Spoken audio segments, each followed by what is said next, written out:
Media talk کر رہے ہیں. سب سے پہلے تو ادھر ہم بتائیں گے کہ پنجاب اسمبلی میں الیکشن سینٹ کا ہو رہا ہے، بٹ اس کے پیرالل جو پشاور میں الیکشن کمیشن نے سینٹ کا الیکشن ملتوی کر دیا. تو آپ خود دیکھ لیں ان کی کریڈیبلٹی کہ کس طرح جہاں ان کو مرضی کے رزلٹ مل رہے ہیں وہاں پہ یہ الیکشن کروا رہے ہیں، اور جہاں پاکستان تحریک انصاف اور سنی اتحاد کونسل کے یا ہماری جماعت کے جو ادھر ہمارے سینٹر بننے تھے انہوں نے وہاں پہ الیکشن ملتوی کر دیا. تو اس سے تو الیکشن کمیشن کی کریڈیبلٹی کا پتہ چلتا ہے کہ وہاں پہ ہماری اکثریت ہے، اور ہماری اکثریت کو ایز یوزول جس طرح 8 فروری سے لے کے آج دن تک فارم 47 کا انہوں نے جو ڈرامہ رچایا ہوا تھا اسی ڈرامے کے تحت آج ہمارا KPK کا الیکشن جو ہے وہ ملتوی ہوا ہے. دوسرا جو ایک چلو دیر آمد درست آمد ایک سویو موٹو کا ہمیں پتہ چلا ہے کہ جو 6 ججز ہمارے آنریبل 6 ججز کا خط کا معاملہ تھا، بٹ اس میں ہم ایک مطالبہ کریں گے کہ اس میں لارجر بینچ ہونا چاہیے، اور لارجر بینچ پہ آنریبل چیف جسٹس صاحب کو نہیں ہونا چاہیے. یہ اس لیے نہیں ہونا چاہیے کہ دیکھیں صاف سی بات ہے کہ پاکستان تحریک انصاف کی کو پریکٹس، اور ہم یہ نہیں سمجھتے کہ میاں محمد شہباز شریف کے ساتھ 2 دن پہلے ملاقات کرنا اور پھر جو یہ نوٹس لیا گیا ہے تصدق جیلانی صاحب کے انکار کے بعد لیا گیا ہے. تو میرا یہ مطالبہ ہوگا، ہمارا جماعت کا یہ مطالبہ ہے کہ لارجر بینچ ہونا چاہیے، لارجر ہونا چاہیے، full bench, larger full bench.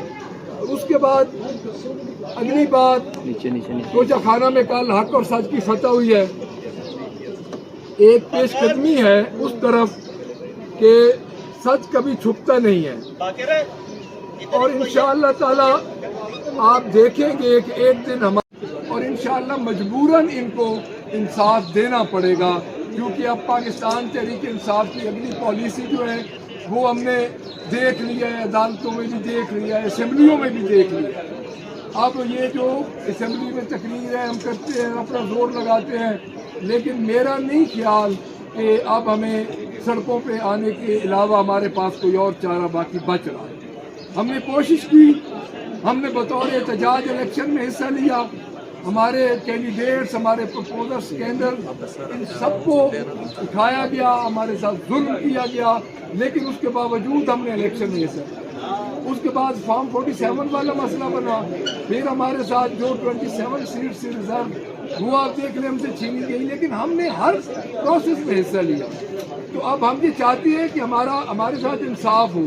اور مجھے یہ لگتا ہے کہ اس انصاف کے لیے دوبارہ پاکستان تحریک انصاف کو پرامن احتجاج کے لیے سڑکوں پہ آنا پڑے گا، کیونکہ اس کے علاوہ اب ہمیں کوئی چارہ نظر نہیں آ رہا. تو ایک یہ بات، اور کسی دوست اقبال ہرن، ان پہ ان کی کل فیکٹریز کو بند کیا گیا اور کوئی ان کی FIR نہیں ہے، اور سردار شہاب الدین صاحب کے MP ہاسٹل میں جا کے رات کو پولیس نے وہاں پہ چھاپا مارا ہے، اور کوئی ان پہ FIR نہیں ہے، کوئی کچھ نہیں ہے. یہ پولیس گردی کی ایک اور بہت بڑی مثال ہے، جس طرح یہ غنڈہ گردی اور پولیس گردی ہو رہی ہے. تو یہ آپ کے سامنے. منصب صاحب یہ بتا دیں کہ عمران خان کی رہائی کے لیے اور دھاندلی کے خلاف تحریک انصاف کی جانب سے لانگ مارچ کا انڈیا دیا گیا تھا، اس حوالے سے آپ کی تیاریاں اور کیا پلان ہے آپ کا لانگ مارچ کی طرف نکل گئے؟ دیکھیں جی، میں پہلے آپ کو بات بتا چکا ہوں کہ ہم پرامن لانگ مارچ بھی کریں گے، ہم احتجاج بھی کریں گے. عید کے بعد انشاءاللہ ہوگا یہ، کیونکہ اب ہم عدالتوں کے دروازے بھی کھٹکھٹا رہے ہیں، ہم اسمبلی کے اندر بھی بول رہے ہیں، کوئی بات ہماری نہیں سن رہا. تو الٹیمیٹلی ایک جو لارجسٹ پارٹی ہے پاکستان کی، تو اس کو باہر نکلنا ہی پڑے گا. اب ہمارا لیڈر اندر بے گناہ کسی، یعنی آپ اندازہ لگا لیں کہ 221 پرچے کس بندے پہ ہوں، تو اب کیا ہم کہیں کہ اتنی بڑی ناانصافی ہے. تو انشاءاللہ ہماری پالیسی بن رہی ہے. اچھا سر، یہ بتائیے گا، ایک طرف پنجاب حکومت کہتی ہے